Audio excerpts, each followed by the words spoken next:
See ya. All right, cool. All right, so oh, that's good. How's he doing? Pretty good. So today we're going to go over proactively handling rebuttals.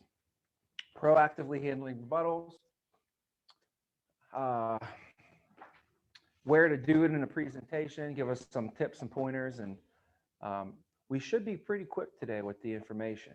So we could do probably about 40, 45 minutes, give it a little break, and then wrap up with a half hour, or we could just run right through it for a good hour, 15 minutes or so, maybe hour and 20 and just get done. So however you guys are feeling. What do you guys think? Want to run right through, take a little break? Yeah, we could run. I mean, I'm run. All right, Yeah, here. we'll see what happens. Oh, should I get the rebuttal sheet out? No, you don't need the rebuttal sheet.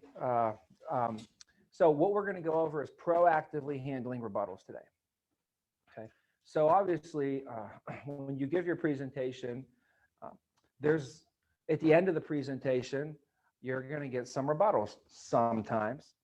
And after they give you the rebuttal, you can handle it, but that's more of a reactive approach, right? So we don't want to wait until they give us this rebuttal and then have to like come back at it with a our our rebuttal back to them, which is trained right in your script. I want to think about it, I can't afford it, and I don't need it. Those are the three biggest rebuttals that you're going to get. So once again, it's I want to think about it, I can't afford it, and I don't need it. Those are what most people are going to tell you at the end. So we have to make sure that throughout the presentation, we proactively handle those and we address that stuff. And they say you want to beat it up front before they ever give it to you.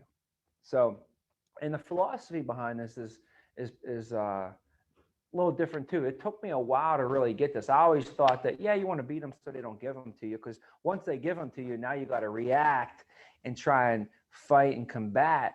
It's better if they just never even give you the rebuttal in the first place.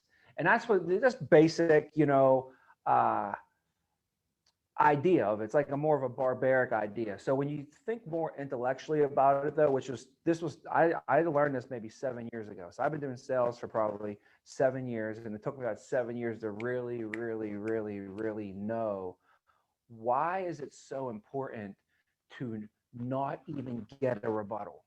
And I was like, you don't want to get a rebuttal because if you don't get a rebuttal, you're going to make the sales. I thought that's what it was. And that is, but the reason that you do not want to get a rebuttal is because as soon as that client says whatever that rebuttal is, as soon as they say that into the air and into the universe, it now exists, you know?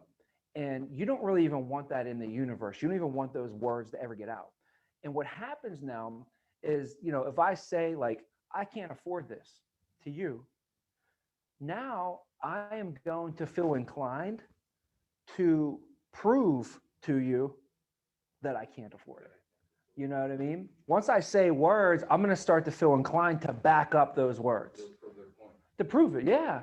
You know, and if my wife was sitting next to me and I told you I can't afford it, now I'm going to even feel more inclined because she just heard me say it to you, and I can't look like a liar. You know, I said we can't afford it. We can't afford it. But so you don't ever really wanted to say that. I need to think about, you know, whatever those words are, then they're going to feel inclined to prove it, right? What's the approach? You know, so I'm going to give us the areas, and I'm going to give us some good systems, just basic, easy system to remember to put in place. Okay, so this is going to be, we'll get started with the Steve Greer method to handling rebuttals. Steve Greer is the CEO of our company, and I was privileged to travel from Pittsburgh to New Jersey one time, and a handful of like some of the SGAs that were, you know, available on the East Coast went to visit the agency all at the same time and shared best practices. And this was when he was an SGA at the time, and he taught us this method to handling rebuttals, and I'll never forget it because I thought it was genius and it's perfect. So, and it's easy to teach. So it's easy to learn and it's easy to teach. So I like that, because if you ever, you know, want to get into leadership and management, and you want to kind of help your people handle a rebuttal or something, this will just give you, instead of giving them, all right, yeah, there's just 72 things you got to do to handle the rebuttal. That's going to be hard for them to remember. If you could give them like a 3-step method, a lot easier, right? So it's a 3 or 4-step method, depends on how you want to categorize it. Okay, but we'll go through this together. So throughout the presentation, there's built-in script. Okay, and in the script, there are parts of the presentation when you address these rebuttals proactively with the client. The first one we're going to talk about is I don't need it. When do we address I don't need it with the client? Would that be in the will when you're asking them whether or not they have life insurance? When you get to the will part and you're asking them if they have life insurance, that's when we get that information out there on the table for sure. But that's not what I'm looking for. So there's a part in the presentation where we address the I don't need it a little. So I'll just get to it. No, it's even before that. So at the beginning, when you tell them why we are here, that also beats, because the biggest thing that they're going to hit, why do they say I don't need it, right? Why are they going to tell you they don't need it? I looked into this, guys. The biggest reason why the clients think that they don't need it is because they think they already got it. Because they'll tell you this, I don't need it. I already have this stuff through work. That's the biggest one. So they're going to say, I don't need it. I already have this stuff through work. So at the beginning, if you remember, we say, so Joe and Mary, let me just catch up to speed on why we are here today. You know, your president, John Smith, contracted through our company, American Income, to make sure that you and all of the members had guaranteed permanent life benefits. the problem and concern that they are running into. And remember, problem and concern. We got to have those dropping throughout our presentation because they're not going to care about the solution until they care about the problem. So, the old saying is they say, don't even sell the solution. You got to sell the problem, because if they're actually bought in that this is a real problem, then they're gonna care about the solution. And what happens in sales is we get so caught up in our product, we get so caught up in our solution, and we're so good at selling our product, and we're so good at highlighting it and selling the solution. But remember, the client doesn't even care about the solution until they know that there was a problem. That's like me trying to sell you 4, right? But we didn't even know that there was a problem, 2 plus 2. You didn't even know 2 plus 2 was your problem, and I'm trying to get you 4, right? So I got to get you to, believe in that problem. So anyways, you say, Joe and Mary, let me caught up speed on why we're here today. Your president, John Smith, contracted through us, American Income, to make sure that you and all of your members have guaranteed permanent life benefits. The problem and concern that they've been running into is that most of our members, they have group coverage through their employer. Joe and Mary, when you work with a company, they typically provide the employees with benefits. At least most companies do. And sometimes those benefits, there's life insurance involved. Well, what typically happens whenever you leave that company with all of those workplace benefits? That's right. They'll say like they go away or something. I guess I'll say, let's say that you quit, get fired, or you retire. What typically happens to your benefits then? That's right. They go away, right? So for most of our members, this becomes a problem because now they're at an age when they really need their benefits and they just lost all of their benefits. So you're president, and right now, guys, we've contracted and we work with over 30,000 different unions, credit unions, and associations worldwide. And what we do, the main thing we do for them is we provide them with all of their guaranteed permanent life benefits. So today, Joe and Mary, this will be your enrollment period. I'll make sure I answer all of your questions and go over all your benefits for you today. And if it makes sense, we need to make sure that we get your American Income Life paperwork taken out and get your life benefit or your American taken care of so you can get your permanent life benefits as well. So at the beginning, I literally tell them, like, you know how you have workplace benefits? You know how you have that stuff? And they're like, yeah. Like, well, guess what? That's why we're here today. That's the problem. The problem is you have coverage through work. That's the problem. So at the end, they can't say to you, or they shouldn't be saying to you at least, they shouldn't say, well, this is all good, man. I appreciate this information that you went over with me, but I just don't really need this right now because I have stuff through work. You say, whoa, you must have missed the whole reason that your president even contracted through us. It's because you have stuff through work. That's the problem. That's why our company exists.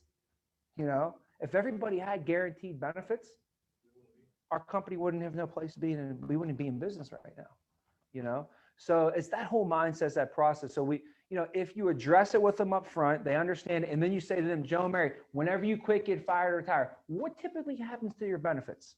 Let's say you leave your company. What happens? And then what are they tell you, oh, I lose my benefits. So they told you, so at the end of the presentation, they can't be like, well, I don't need this. I'm like, what? You told me you lose your benefits. What are you talking about? They won't even say it because they already said that they told you that, right? It's different if I say it to them. So you guys got to know this. When you do your presentations in general, there's 2 ways to tell them something. I could tell them or they could tell me, and it's the same thing. Like this, for instance, so Joe and Mary, whenever you work with a company, they provide all the employees with benefits. Well, typically they do that. Most companies do. But whenever you leave a company, you know what they do with your benefits? They go away. Say you quit, you get fired or retire, the members, they lose their benefits immediately, or maybe like 30 days will go by and they lose all their benefits. Does that make sense? Okay. See how I just told you? All you did is just go. You're right. It's not the same. So I could get you to tell me through it's a loaded question. You're it's not like it's an open. I'm like, oh, I hope he says the right answer. It's a loaded question. I've asked this a million times, and every single person goes, you lose them. You know, I said, what happens after you quit, you're fired, or retire? You have that exactly, Joe. You lose your benefits, right? And that was the biggest problem and a major concern. You know, that's why we're here today. That's why your president contracted to us. I know you have group benefits. So that's the first thing. Okay.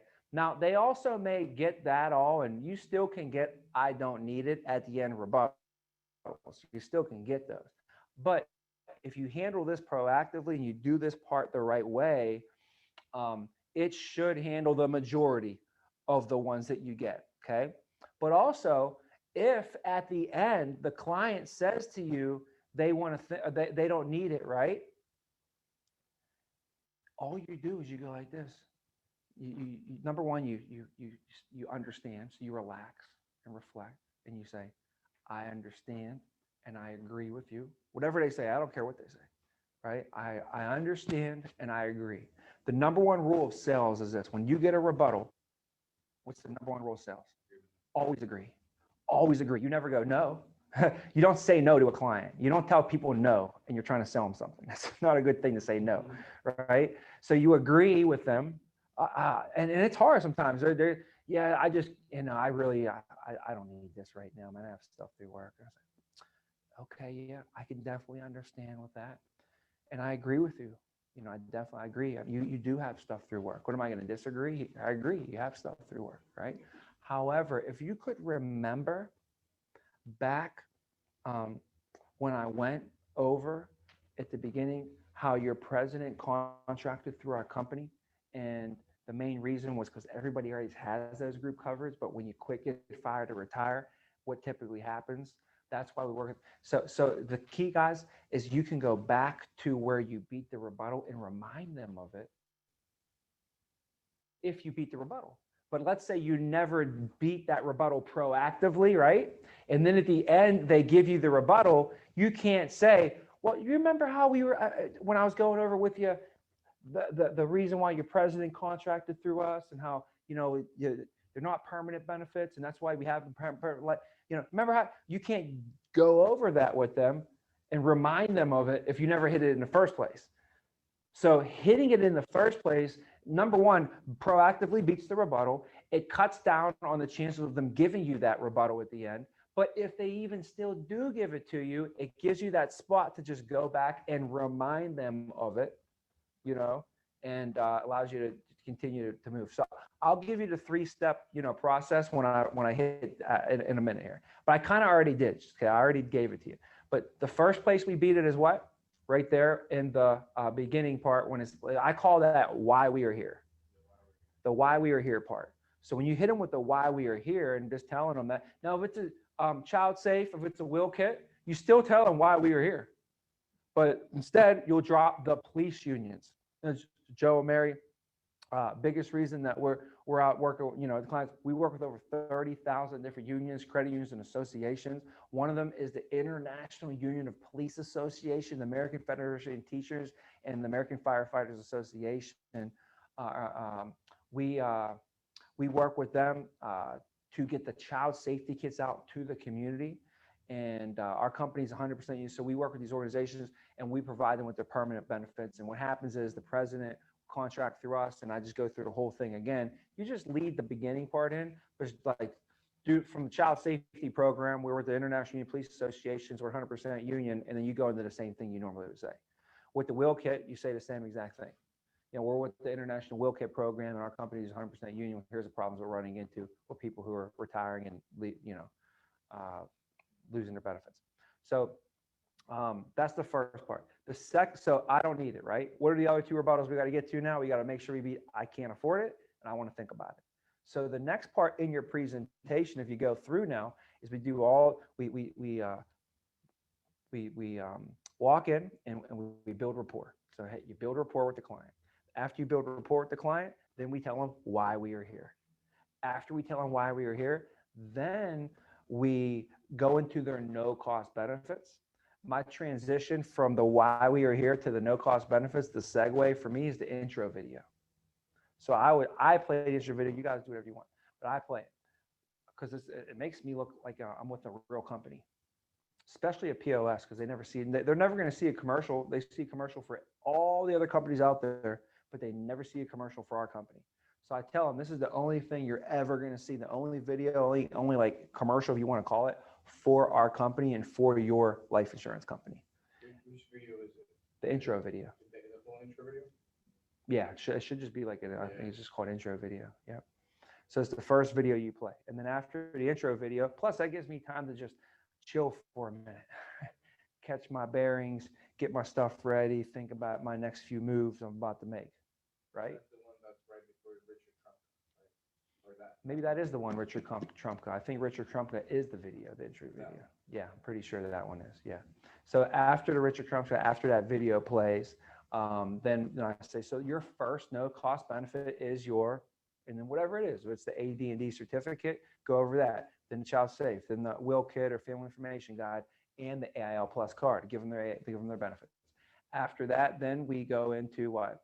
The difference between whole life and term, right? After the difference between whole life and term, then we go through the needs analysis. And right after the needs analysis is when I'll say, now Joe and Mary, this is your mandatory read-off letter.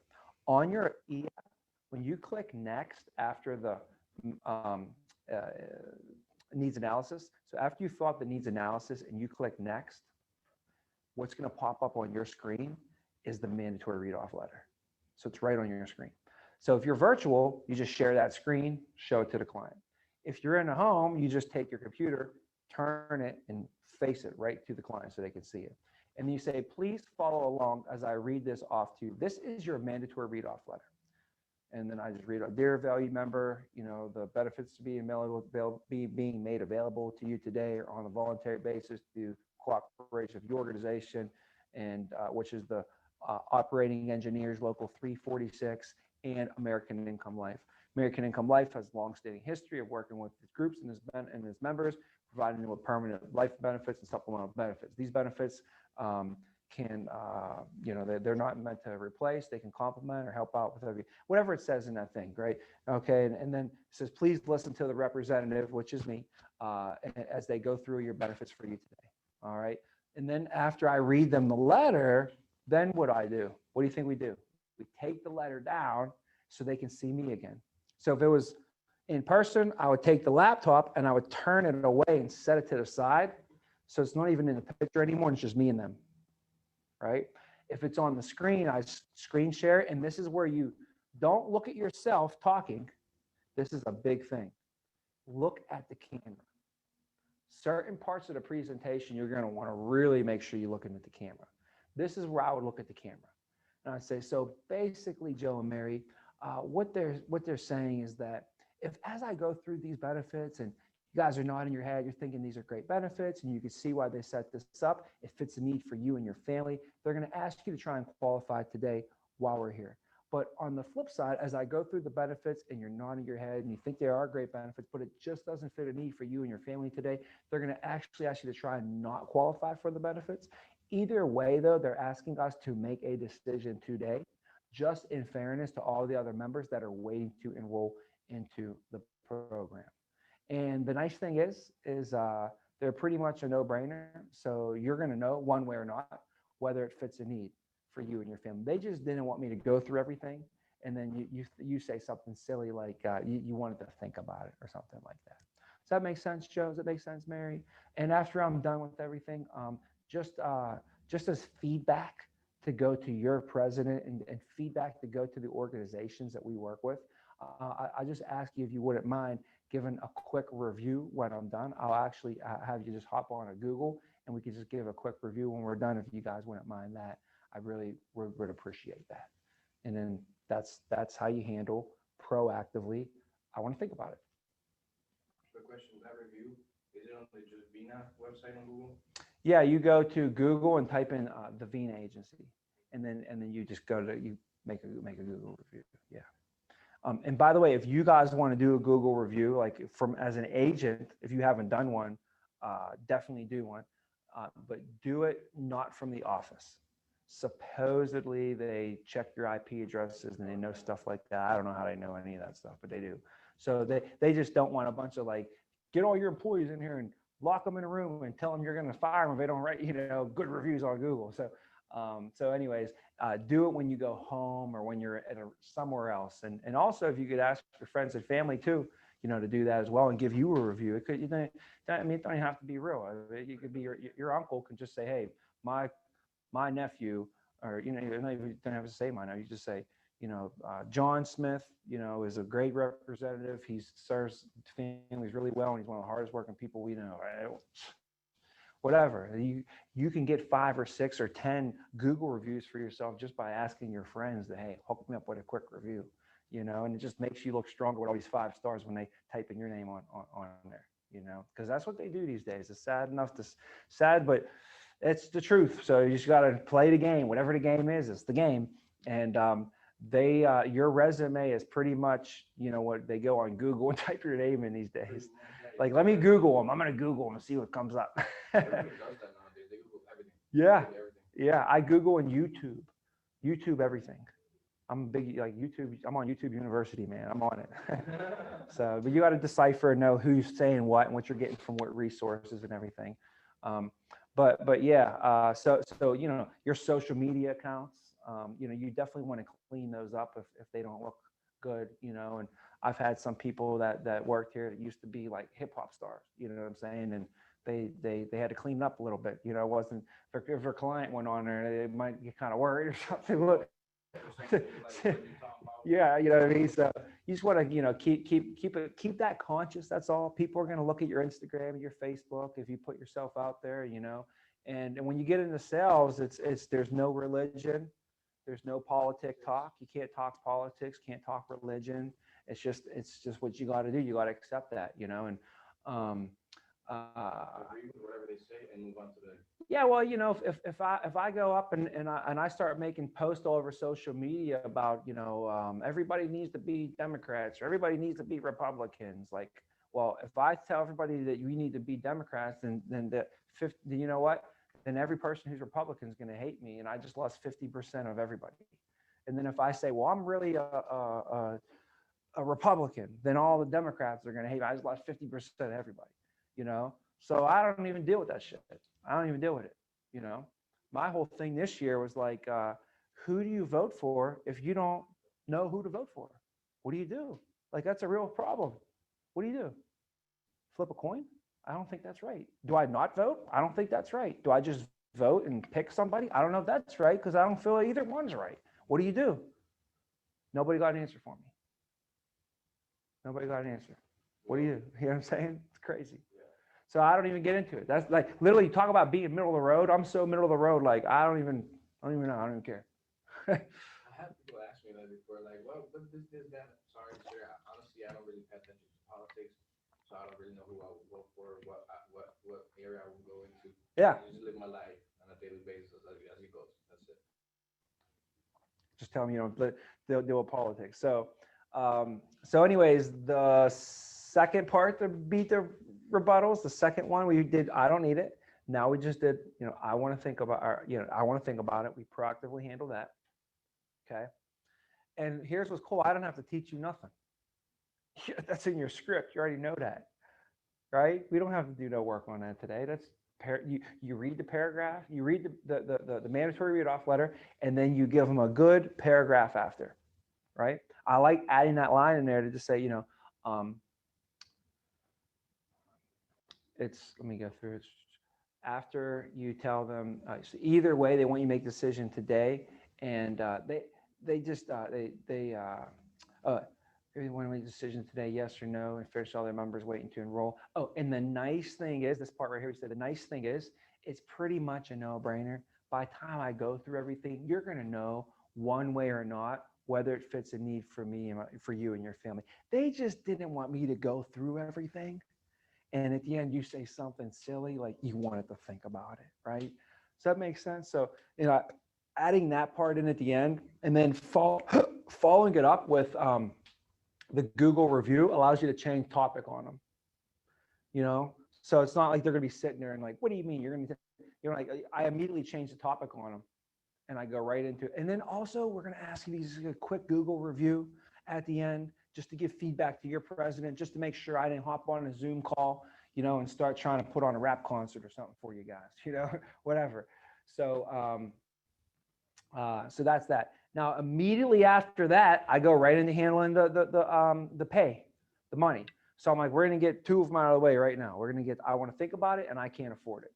So I can't afford it I'll give you two of them. Okay. The one that I use, most is the first one. And basically it's so simple. It just says, Joe and Mary, they always make me ask. This is your segue.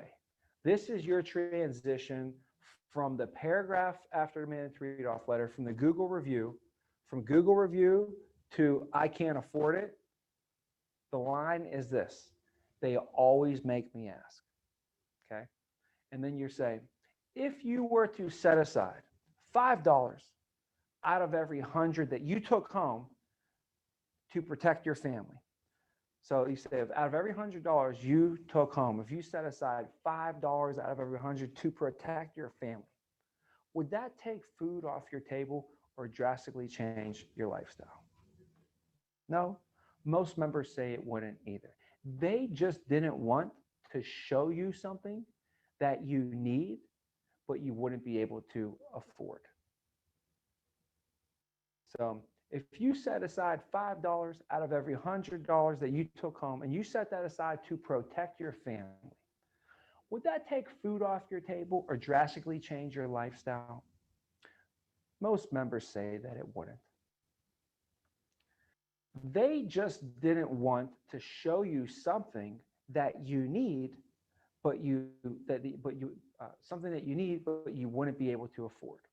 And then I just keep moving from there. Now, the other way you can handle it is the hour power. So that's the $5 question. The other one's called the hour power, which you probably heard before. It's the whole premise on hour power. And you say, so Joe and Mary, what's the segue again? They always make me ask. They always make me ask. So whether you do the $5 question or whether you do the hour power, you're always going to start it out with, they always make me ask.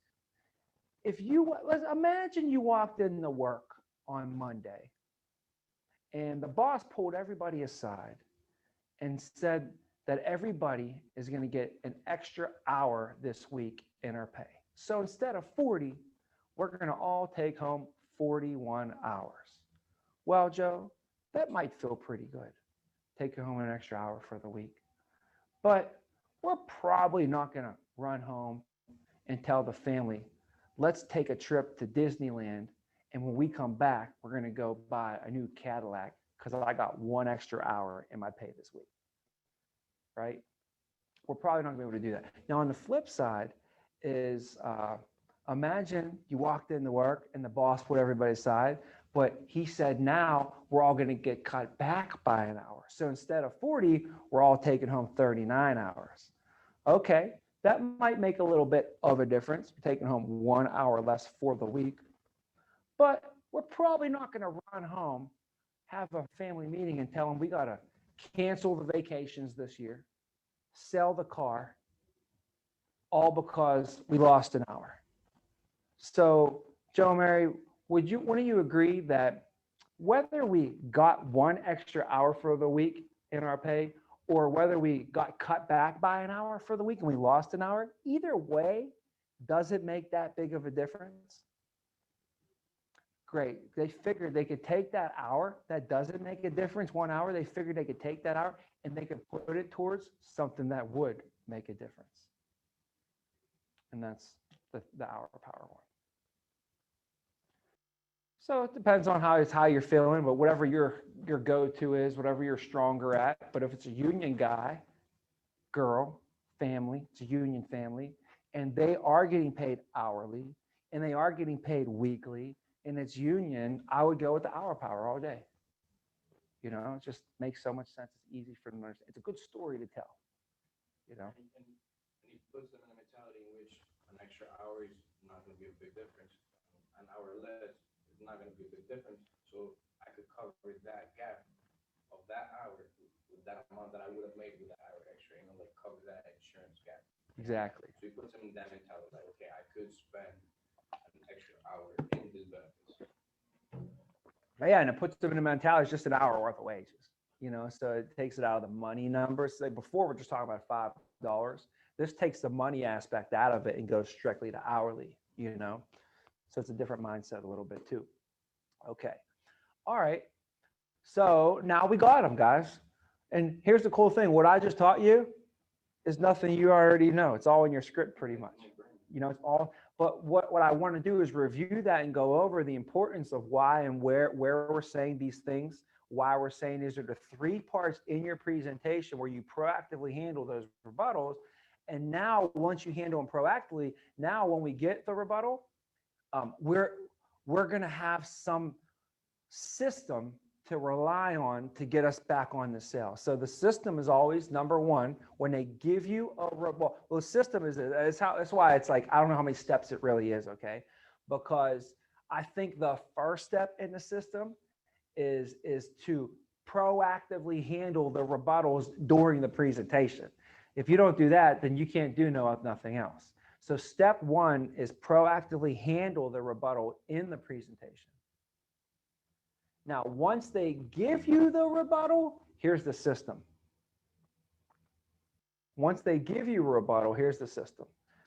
First thing we do once they give us the rebuttal, this will be step 2 or whatever you want to put it on here, but the first thing we do once we get the rebuttal is, remember, it's always relax. Relax, and you agree and proceed. Agree and proceed. So the key words here are this, ready?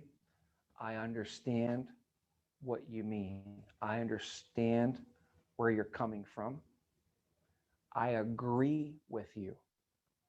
Literally just say those words to them. I agree. I understand where you're coming from. I agree with you. And you want to add a great one in here. Ready for the topper? Most of my best clients felt the same way. Hit them with those 3, man. I agree with you. You definitely makes sense. I understand. Makes sense. You can say it makes sense. I understand. I agree. Most of my best clients, they felt the same way. Right? So you agree with them. Then you go like this, and you go, but however, if you could remember back in the presentation when I was explaining to you that letter, the mandatory read-off letter, and basically how they wanted us to make sure that, by the end, that we made a decision, yes or no, just in fairness to all the other members waiting to enroll. That's why they tried to make it like a no-brainer for us, Joe and Mary. So I understand, like, you want to think about it, right? But if you really think about it, they've already really thought about it for us. That's why they put this in place and did this on an enrollment basis. Okay, so so where I'm at here, I'm going a little on script, but after we agree, the next thing is what? Go back to, if you could remember when we went over, and you go back to the presentation where you went over it and literally repeat it to them again because they didn't hear it the first time. Well, if you know your script, that part's easy. You just say it again, right? And remember, you're allowed to say things more than once in a home. Don't think like, oh, I already said that to him once. You have to say things 3, 4, sometimes 5 times the same person within a 20-minute time frame for them to even get it sometimes. But then they get it and it works, and that's sales, it's communication. So we go back to the presentation where we handled it, okay? And then what we do is we go like this. We say, what we're going to do is we're going to make sure that you get your foot in the door, but keep it comfortable at the same time. Or you could say like this, the most important thing, Joe and Mary, is making sure that we get your foot in the door with the benefits today, but keep it comfortable at the same time. So you could say it either way. You could say, so what we're going to do today for you, I love saying that. What we're going to do today, you're taking control and telling them. So what we're going to do today is we're going to make sure that you get your foot in the door with the benefits, but we'll make sure we keep them comfortable at the same time for you. And you're nodding your head, or you could tell me other, like I said, is the most important thing is making sure that you get your foot in the door with the benefits today, but making sure we keep them comfortable for you at the same time. And then that's your assumption and your transition back into the sales, that kind of where you left off at when they gave you that rebuttal, So that's the method. So if you like, imagine you're in a home and somebody tells you, I want to think about it. What would you do? So we'd agree, right? First thing we'd agree, then what?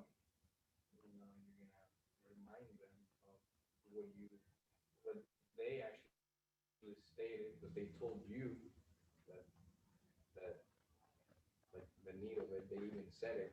Yeah. So go back, remind them of where you guys already talked about that. And then what? Assess the problem, like really make sure that they see where the problem is.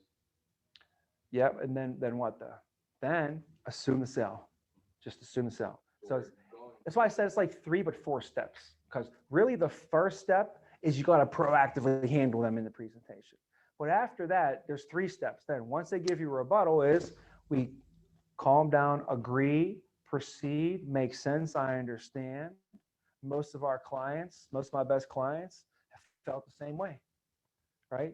Then after we tell them that, say, but if you can remember back in the presentation, so step number 2, after, 3/ is you get to where you went over it. And then the last final step, we call that assuming the sale.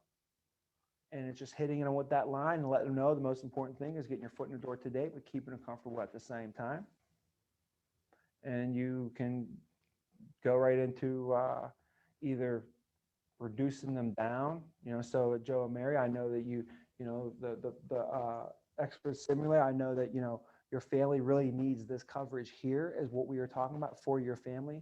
However, to get your foot in the door today and still make sure, because later on down the line, once you have your foot in the door and you own the benefits, you can always make adjustments to your program down the line. So if later on we need to add some more benefits for you, if you want to add some family members down the line, we can always do that too. But the most important thing, we'll make sure you get your foot in the door today. So instead of doing the $100,000 of coverage, we could actually get your foot in the door with a $50,000 of coverage, okay? And that'll still make sure that it's comfortable for you at the same time. So I'll just start filling out the application again, so you get right back into the app. That's really good because most companies out there, like with the work benefits, you don't have a say on what you're getting, what you're not getting. Yeah. In most times. You're right. Once you got that, that's set in stone, and you can't afford it 6 months from now because you got into an accident or something like that, or your car broke down, you can't pay for it, then they're done. Yeah. So the good thing about it is like, okay, get the bare minimum, get your foot in the door, and then when you're financially a little bit more stable, you can just give me a call. We don't even have to go through the entire thing. Just tell me how much you want, and I'll tell you what you got. Yeah. That's going. So what we call that, guys, is and this is the terminology you can use, because it's good when you say this terminology, because it shows that you're professional, your industry, you do it all the time. But one of them is member owned and member controlled permanent and portable benefits. Most of our members, they don't own or control any of their benefits, and the benefits they have are not portable, are not permanent, and definitely not portable. So they quit, get fired, retire. They're really gone forever. They lose them forever. So these benefits, they're member owned and member controlled. You own these and you control these. You can increase them, decrease them. You have them forever. Nobody can ever take them away from you. Once you qualify for these today, they're in place forever, which means today, tomorrow, when you're 99 years old, wherever, however, whenever, wherever, however you end up passing away, this is guaranteed to be there for your family, So, so that's like what I tell everybody that I sign up. I tell them that, I just want them to feel confident. I want them to know, like, as soon as I get this, no one, I tell them, like, no one's going to call you up down the line and tell you you have to fill out more paperwork for this stuff. No one's going to call you up 10 years from now and tell you your coverage is going to be gone. This is guaranteed permanent forever. Once you qualify for this is yours. Nobody can ever take this away from you. Because they're used to stuff getting taken away from them, you know. So, and they even don't get it sometimes. One guy was like, so how long do I have to pay into this before it'll pay out to my family? I'm like, that's a great question. See, yeah, like if I was younger, I'd be like, what are you talking about? Immediately. But then when you get, so I remember I was like, that's a great question. And that's why they set this program up. See, is today you enrolled into the program, it was $74 a month, right? And when you pass away, your family's going to get $50,000. Now, that means, like, as soon as I leave here today, you're covered. So which means you can literally pass away this week and your family would get all this. You pay $77, your family gets $50,000, right?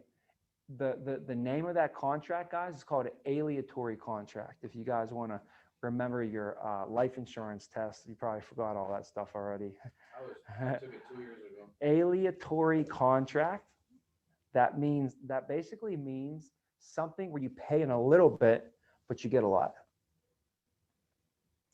So the thing that why to do this is you can say, so I'm not going to go into too much on that. I could go on a whole little story on freedom of choice, but let's just say that, just on a general note, that if you have $77 a month and you put that into, and let's say instead of doing this program that you're going to do here, Joe, let's say we just take that $77 a month we put into a savings account. And 2 months go by, you put $144 in there or whatever, $154, and you pass away, what's your family going to get? They're going to get the $154 that's in your savings account. Here, you put $77 a month in here, 2 months go by, you pass away, your family gets $50,000. What? And the bank account is taxable, and they're getting less than 1%. Over here is tax-free, and you're getting 4.5%. So that's why they set this up for all the members and made sure that it was available to them. Now, the main thing is trying to qualify. Everybody always wants to try and take advantage of the program, but unfortunately, not everybody can qualify. So I need to make sure you can even qualify first, and then I take it away from them, you know? So that's good stuff, guys. Does this make sense, what we went over? Make pretty good sense, right? Any questions? No? Pretty solid. Questions on virtual? Can you got you? Well, we just got No questions. Any questions? Not right now. I can't hear you. I don't know if my speaker wasn't working or not.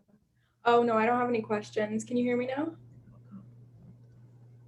Speaker, same as system. Oh, you know what? Maybe it's the volume's down. Let me see. There we go. Can I hear you now? Yeah, I don't have any questions. Hey, okay, loud and clear. Awesome. All right, good. What time is it? What do you guys got? 150. Oh wow, we're ahead of schedule, man. We're really ahead of schedule. I mean, literally, that was the lesson. That's what we wanted to go over today.